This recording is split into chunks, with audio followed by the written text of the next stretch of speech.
Hello, खुश आमदीद और वेलकम। रहबर टीवी की एक और प्रेजेंटेशन के साथ हम हाज़िर हैं आपकी खिदमत में। और आज का टॉपिक जो है वो बहुत ही ज़बरदस्त और बड़ा कॉमन टॉपिक है, जिसे कहते हैं मोटापा या ओबेसिटी। आज हम इसकी वजूहात के बारे में डिस्कशन करेंगे, इससे प्रिवेंशन के बारे में कुछ बातें करेंगे और होपफुली उम्मीद है कि आपको ये पसंद भी आएगा और आप इसको शेयर भी करेंगे। इसमें यह है कि इसके जितना आप ज़्यादा शेयर कर सकेंगे उतना लोगों का फ़ायदा भी होगा। तो लेट्स सी के मोटापे की क्या वजूहात है और कैसे हम इसको कंट्रोल कर सकते हैं। बुनियादी तौर पे मोटापे को समझने के लिए सबसे पहले इम्पोर्टेंट जो एस्पेक्ट है वो ये है कि आखिर भूख क्या चीज़ है। पहले समझना है कि हंगर क्या चीज़ है, हमें भूख क्यों लगती है, और इसके अलावा अगर भूख लगती है तो हम क्यों ज़्यादा खा जाते हैं और क्यों मोटापे का शिकार हो जाते हैं। तो इसको पहले समझना ज़रूरी है। तो अब हमें यह कि देखना यह कि हर बंदा जो है, जो जी रूह है, जो दुनिया में पैदा हुआ है, उसे खाना तो खाना ही है। और इनफैक्ट खाना वही खाएगा जिसको कुछ समझ होगी। और मोस्ट ऑफ द टाइम जो बहुत सारे लोग हैं, जैसे जब बच्चा पैदा होता है तो उसको समझ नहीं आती कि वो कैसे भूख का इजहार करे, मगर चाइल्डहुड के बाद जब वो बोलना शुरू कर देता है तो ऑब्वियसली उसको ये होता है कि मुझे भूख लगी है और उसके लिए हमें कुछ करना चाहिए। तो एडल्टहुड में अगर आप देखें तो बहुत सारे लोगों को जो है, जब बहुत ज़्यादा भूख लगी होती है तो जैसे जैसे कहते हैं पेट में चूहे नाच रहे हैं। वो चूहे नाचने का मतलब ये है कि रैम्बलिंग होती है, और रैम्बलिंग की वजह वो एक हार्मोन्स होता है जो मैदे की और जो बड़ी और छोटी आंत की मूवमेंट को ज़्यादा कर देता है। तो उस वजह से वो सारी की सारी अजीबोगरीब सी आवाज़ें आनी शुरू हो जाती पेट में, और उसको हम रैम्बलिंग भी बोलते हैं।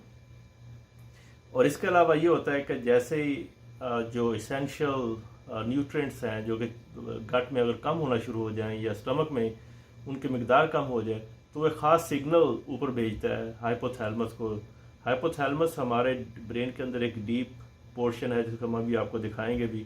उसमें सिग्नल जाता है, उससे फिर वो डिफरेंट हार्मोन्स निकलते हैं और वो हमें मजबूर करते हैं कि हम खाने पीने की कोई चीज़ ढूंढें। तो और ये हार्मोन जो हैं, कुछ हार्मोन वो छोटी आंत और स्टमक से भी निकलते हैं, उस वजह से भी भूख का एहसास होता है। तो ये अगर समझ में आ जाए कि भूख है क्या, तो आई थिंक इसको समझ में आ जाए कि मोटापा क्यों होता है, और मोटापा होता है तो फिर उसको प्रिवेंशन कैसे करनी है। ये है हाइपोथैलेमस। अगर आप इसको देखें तो ये डीप इन द ब्रेन, ऊपर वाला हिस्सा जो सारा वो सोचने समझने का इधर है, और भूख वाला खाना जो है हाइपोथैलेमस जो बोलते हैं इस साइड पे है। और हाइपोथैलेमस जो है उस वजह से उसमें से हार्मोन जो निकलते हैं वो हमें मजबूर करते हैं कि हम लोग खाना पीना शुरू करें। दो तरह की हंगर्स होती हैं। एक तो ये कि जैसे कहते हैं होम्योस्टैटिक, कि जो हमें खाना खाना है, ज़िंदगी को मेंटेन करना है। हर इंसान की ख्वाहिश होती है कि जब जितनी फूड उसे अवेलेबल है और अच्छी से अच्छा खाना मिल जाए तो हमारी कोशिश होती है हम उसको खाने को खा सकें। मगर जो ग्रीडीनेस है, जो लालच है दिमाग में, वो एक इनहेरेंट जो है वो कुदरत ने पैदा किया है। वो किस तरह है, जब हम देखते हैं कि खाना काफ़ी ज़्यादा और अच्छी मिकदार में है तो हमारी कोशिश ये होती है कि अभी कुछ खा लें, बाद में पता नहीं मिले या ना मिले या क्या सूरत हाल। बहुत सारे लोग इवन दो उन्हें ये एश्योरेंस तो होती है कि यार खाना तो मिल ही जाएगा, मगर अगर खाना अच्छा बनाओ तो ये माइंड के अंदर एक काइंड ऑफ टाइप और सेट फ्रेम, एक जो कुदरत ने, अल्लाह पाक ने एक सिलसिला बना दिया है कि हमारी ख्वाहिश होती है कि थोड़ा सा इसको ज़्यादा स्टोर किया जाए। वो स्टोरेज के चक्कर में हम इतना ज़्यादा खा लेते हैं कि वो ओबेसिटी की तरफ माइल होना शुरू हो जाते हैं। तो इस तरह जो बहुत सारे लोग मुर्गन खाने के बहुत सारी जो है वो जो अच्छे अच्छे खाने खाने के लोग आदी होते हैं, तो अल्टीमेटली वो अपनी ज़रूरत से ज़्यादा खाना खा जाते हैं। तो उसके लिए हमने पहले भी एक दफ़ा जिक्र किया था कि आपको कैसे पता है कि आपने खाना ज़्यादा खा लिया। तो इसमें मुख्तलिफ ट्रिक्स भी हैं, मगर जो सबसे बेस्ट ट्रिक है रसूलुल्लाह सल्लल्लाहु अलैहि वसल्लम ने, जैसे एक पहले भी मैंने हदीस की थी कि अगर आप पेट के 3 हिस्से करें, स्टमक के, एक हिस्सा खाने के लिए, एक हिस्सा पीने के लिए, पानी पीने के लिए, और एक ताकि हवा जो है वो आसानी से सांस आपको आता है। तो खाने के दौरान जैसे नबी पाक सल्लम जैसे अकड़ू बैठते थे और वो अपना जो है वो लेफ्ट जो है वो जो घुटना है उसको इस तरह उठा के पेट के साथ लगा लेते थे। अगर आप कभी ट्राई करें तो आप खाना ज़्यादा खा ही नहीं सकते। अब हम लोग टेबल्स पे बैठ के खाना खाते हैं और चेयर्स पे बैठ के खाना खाते हैं, जो तो उसमें पेट इसी तरह रहता है और it's easy to breathe as well, और उसके ऊपर फिर दरमियान में पानी शानी पीते रहते हैं तो ताकि बकौल हमारे बहुत से लोगों के तह बैठानी शुरू कर देते हैं। तो इस सूरत में ये होता है कि वो यू ईट एक्सेसिवली, अब बहुत ज़्यादा खाना हम लोग खा जाते हैं। तो अगर आप नीचे बैठ के खाना खाएं और अपना जो लेफ्ट जो है वो घुटना जो है आप उसको इस तरह करके उठा के रखें, तो आई कैन अश्योर यू एक रोटी के बाद आप कहेंगे बस भाई अब तो नहीं हो सकता। या दूसरी सूरत में आप वो जैसे चौकड़ी मार के बैठ जाएंगे और खाने को और ज़्यादा खाना खाएंगे। तो ये एक ऑप्शन ये है कि उसको हम कहते हैं एक्सेसिव ईटिंग या हेडोनिक, जिसमें ये जो है अल्टीमेटली लीड्स टू ओबेसिटी। तो अभी आपने जो पहला ट्रिक मैंने आपको शेयर किया है कि अगर आप चाहते हैं कि आप मोटे ना हो और इस वक्त आपका वेट जो है वो स्टेबल, अभी उस पर भी हम आएंगे कि स्टेबल वेट क्या है, तो प्लीज़ जब आप सोचें कि अब जो थोड़ा सा मुश्किल आना शुरू हो गया तो प्लीज़ स्टॉप ईटिंग। दोबारा फिर ही खाना अल्लाह ताला फिर दोबारा भी दे देगा। जैसे बहुत सारे परिंदे जो हैं और दूसरे जानवर जो हैं वो सुबह सुबह उठते हैं, अपना जाके खाना शाना तलाश करते हैं, शाम को वापस आ जाते हैं। उनके घरों में या उनके जो घोंसलों में कुछ स्टोरेज बहुत ज़्यादा नहीं होती, या रेफ्रिजरेटर नहीं है, या बहुत ज़्यादा दूसरी चीज़ें नहीं है कि उसमें वो चीज़ें भर भर के रखें। एज अ ह्यूमन हमारी ये ग्रीड है जो हम लोग है वो जैसे कहते हैं हेडोनिक जो है वो एक एटीट्यूड है, हम उसको वो चाहते हैं कि बहुत सारी चीज़ें स्टोर भी हो जाएं, बहुत सारी चीज़ें खाने, which is in a way it's okay, but ये जो है सिर्फ ह्यूमन बीइंग भी हैं जो इस चक्कर में पड़े रहते हैं। वरना परिंदे देखें वो स्लिम और स्मार्ट भी होते हैं, वो सारा दिन अपना घूमे शूमे खाना शाना खा के वापस आ गए। तो हमारे लिए सबसे बेस्ट ट्रिक यही है कि अगर आप खाने के दौरान महसूस करें कि भाई अब थोड़ी सा सांस लेने में मुश्किल हो रही तो stop, that's the end of it. अच्छा, ओबेसिटी जो है वो ऑब्वियसली एक बहुत बड़ा इशू है। 40% यूएस में तो बहुत बड़ा एक पॉपुलेशन का तकरीबन 40% लोग जो हैं वो ओबीस हैं। तो ओबेसिटी जो है वो as such it's a major problem. और इसमें जो है जैसे आप ओबीस होते हैं, अभी आपको एक पिक्चर दिखाते हैं, तो अगर आपके जैसे पेट निकल आए और मोटे हो गए तो आप देखें कि leads to high blood pressure और हाई कोलेस्ट्रॉल और टाइप 2 डायबिटीज मेलाइटिस, हम इसे मेटाबॉलिक सिंड्रोम भी बोलते हैं, और ultimately it leads to heart attack, और उसमें बहुत सारे इश्यूज क्रिएट हो जाते हैं। तो इसलिए फिर वो अगर हम वापस जाएं तो ये मेटाबॉलिक सिंड्रोम से आपने बचना है। तभी हम देखेंगे कौन मोटा है, उसकी डेफिनेशन क्या है, तो उसमें आपको ये बताएंगे कि इस वेरी वेरी इंपॉर्टेंट कि आप जो है आपका पेट मत बाहर निकले। अगर आपका पेट बाहर निकला है, आप जितना मर्जी आपको पतला कहते रहे मगर आप मोटे ही हैं। और मोटापा जो है अल्टीमेटली वो है आपको ऑब्स्ट्रक्टिव स्लीप एपनिया है। बहुत सारे मोटे लोग अपेरेंट डिप्रेस भी हो जाते हैं कि यार मुझसे चला ही नहीं जा रहा, मैं काम नहीं कर पा रहा।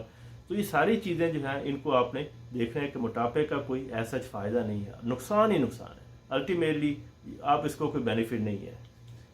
तो उसके बाद इसके देखें कि मोटापा असल में बहुत सारे और फैक्टर्स भी हैं। हम लोग सिर्फ खाने पीने को, मैं ब्लेम नहीं कर रहा कि मोटापा सिर्फ खाने पीने से होता है, पर बहुत सारे और फैक्टर्स भी हैं, जिसमें कुछ जो है फैक्टर जो है वो जेनेटिक भी हैं। अगर आपके बाप दादा मोटे थे तो आप भी मोटे अल्टीमेटली हो जाएंगे। कुछ इसमें आपके जो ख़ानदान में जो घर में खाने पीने का स्टाइल का भी चक्कर है कि हम लोग एक ख़ास तरह का खाना खाने के आदी होते हैं, मुरब्बन खाने के और दूसरी तीसरी चीज़ें, तो उससे मोटापे का असर होता है। और फिर ये भी है कि अगर सोशल एस्पेक्ट भी है, बहुत सारी सोसाइटीज़ में जैसे मिडल ईस्ट में और अफ्रीका में, इवन इंडो पाकिस्तान में भी, अगर आप मोटे नहीं हैं तो बंदे छेड़ना शुरू कर देते कि यार कुछ खा पी जाके क्यों इतना पतला हो रहा है, या तुम्हें घर वाले को खाने को नहीं देते। तो ये सारी चीज़ें एक ख़ास फैक्टर्स हैं जो कि आपको मोटापे की तरफ ले जाते हैं। अगर आपके दोस्त ज़्यादा खा रहे हैं और आपकी कंपनी ऐसी जिसमें सारे लोग मोटे हैं तो यू टेंड टू बी मोटा। तो ये जेनेटिक है, सोशल एस्पेक्ट्स है, थोड़ा सा बिहेवियर का एस्पेक्ट भी है। इसी तरह कुछ है वेरी रेयरली तो हार्मोनल प्रॉब्लम भी होती है, जैसे थायराइड प्रॉब्लम है या दूसरे और भी कोई एक दो इश्यूज होते हैं, उनको मैं बहुत ज़्यादा टेक्निकल टर्म नहीं लेके जाना चाह रहा, but certainly 90% of the time हम लोग क्या खाते हैं और हमारा घर का कौन सा माहौल कैसा है, हमारी दोस्ती किन लोगों से है, हमारा उठना बैठना किन लोगों में, ये सारे फैक्टर्स हैं, they are the most important factor जिसकी वजह से मोटापा होता है। तो हम ये नहीं ब्लेम कर सकते कि नहीं जी नहीं मुझे तो हार्मोन्स का मसला हो गया या मुझे कोई ये इश्यूज हो गए। तो अभी हमने ये देखना है कि मोटापा कैसे कैसे, मतलब फैट को कैसे मेजर कर सकते हैं। सबसे एक अच्छा आसान तरीका ये BMI उसे बोलते हैं, बेसल मेटाबॉलिक इंडेक्स जो है, बेसल मेटाबॉलिक इंडेक्स। उसमें आप क्या कर सकते हैं, देख सकते हैं कि आपका जो है वेट कितना है केजी में, उसको डिवाइड करें, अगर आप अपनी हाइट से उसको स्क्वायर कर दें तो उसको फिर अगर आप कर लें तो वो आपका BMI बन जाता है। BMI का मतलब ये है कि अगर आपका BMI जो है वो 18 से 25 के दरमियान में है तो यूर ओके, गुड। 18 से लो तो आप अंडर वेट है, जो कि वेरी फ्यू पीपल। 25 से 30 तक आप ओवर वेट हैं, 30 से ऊपर आप ओबीज हैं, 35 से ऊपर तो आप बहुत ही ज़्यादा ओबीज हैं। तो उस सिलसिले में तो भूल जाएं, फिर तो जैसे वो वेइंग मशीन तोड़ने वाली बात है, उसमें तो आप बस भूल ही जाएं कि आप कुछ कर सकते हैं। इसके अलावा वेस्ट लाइन कितनी है, तो अगर आपकी जितनी हाइट है अगर आप उसको 2 से डिवाइड कर दें तो आपकी अगर बेल्ट का साइज़ उससे ज़्यादा है तो आप ओवरवेट हैं, पीरियड। एक बड़ा सिंपल ये भी तरीका है।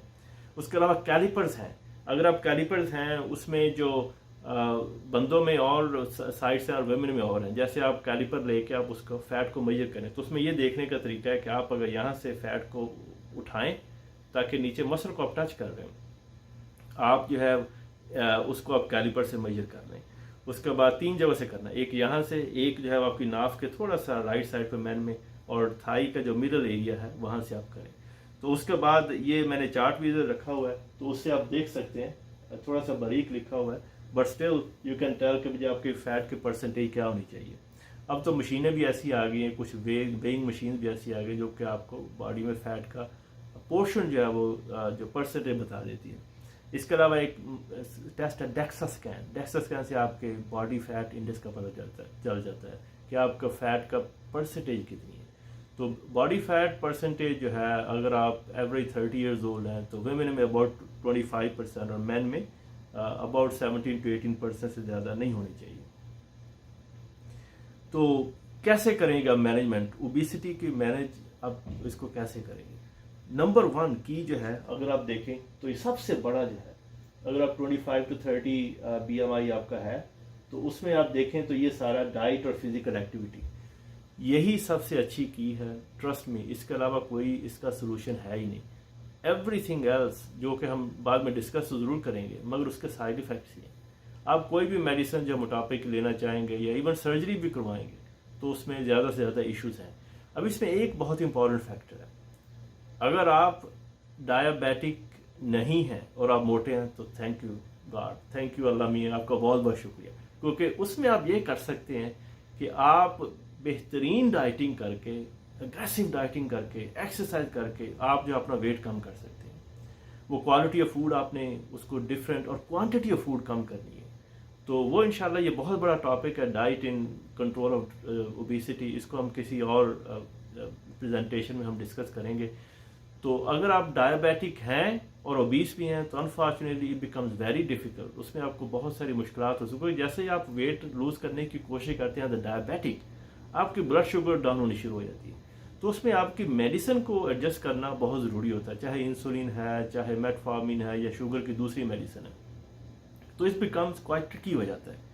तो अगेन अगर आप डायबिटिक नहीं हैं और मोटे हैं तो थैंक यू गॉड करके आप you can do a lot, आप बहुत ज़्यादा इसमें इफेक्टिव हो सकते हैं। दूसरा स्टेप फिर ऑब्वियसली फार्माकोथेरेपी। अब मेडिसिन कुछ अवेलेबल हैं बट साइड इफ़ेक्ट्स हैं, देखना पड़ेगा। सर्जरी भी है, अगेन अगर आपका BMI बहुत ही ज़्यादा है तो सर्जरी की ऑप्शन हो सकती है। तो उसके अलावा अब मैनेजमेंट डाइट की कैसे करनी, बहुत इंपॉर्टेंट। वो कहते हैं कि you are what you eat, आप वही कुछ हैं जो आप खाते पीते हैं। अनफॉर्चुनेटली मैंने देखा है कि हम लोग, एक मुहावरतन ये बात कह रहा हूँ, अपने दांतों से अपनी कब्र खोलते हैं। यकीन करें इतना ज़्यादा खाना शुरू कर देते हैं, खा खा के आखिर मोटे ही होना, क्योंकि there is no other choice. अब एयर तो नहीं अंदर जाएगी जाके आपको मोटा कर देगी बलून की तरह। Fact of the matter is आप जो कुछ खाते हैं आप उसी तरह के हो जाते हैं। जैसे आप बड़ा गोश्त बहुत ज़्यादा खाना शुरू हो जाएंगे तो इसी तरह आप वो बिल्कुल भैंस और गाय की तरह या कट्टे की तरह मोटा होना शुरू हो जाएंगे। तो आप जैसे भी आप खाना चाहेंगे, अगर आप अभी जितना भी अभी खाते हैं तो जस्ट क्विक उसमें रिमाइंडर ये है कि उसको हाफ कर दें। आप देखेंगे कि आपका ऐसा वजन कम होना शुरू हो जाएगा। और स्टमक आपका यूज टू होना शुरू हो जाएगा। ये हमारी गलत फहमी है कि हम थोड़ा खा के ज़िंदा नहीं रह सकते। ज़िंदा रहने के लिए बहुत ही थोड़ा खुराक की ज़रूरत है। इसी तरह बहुत सारे लोग मेडिसिन भी लेना चाह रहे हैं, मिलियंस और मिलियंस और बिलियंस ऑफ डॉलर का बिजनेस है, मगर आई कैन अश्योर यू ये सारे का सारा इट्स नॉट एज इफेक्टिव। ये सवाल ही पैदा नहीं होता। आपने जैसे पहले बताया कि आपने बॉडी के साथ इतनी ज़्यादा ज्यादती कर ली है, तो इट्स वेरी डिफ़िकल्ट कि आप उसको बगैर अपनी कोशिश या एफर्ट के वापस ले जा सकें। और believe me there is no magic pill, सवाल ही पैदा नहीं होता। आप किसी तरह की कोई मैजिक पिल अभी तक बनी नहीं कि जादू की गोली आप खाएं तो फ़ौरन पतले के पतले हो जाएं। इट्स नॉट पॉसिबल, ये होगा भी नहीं।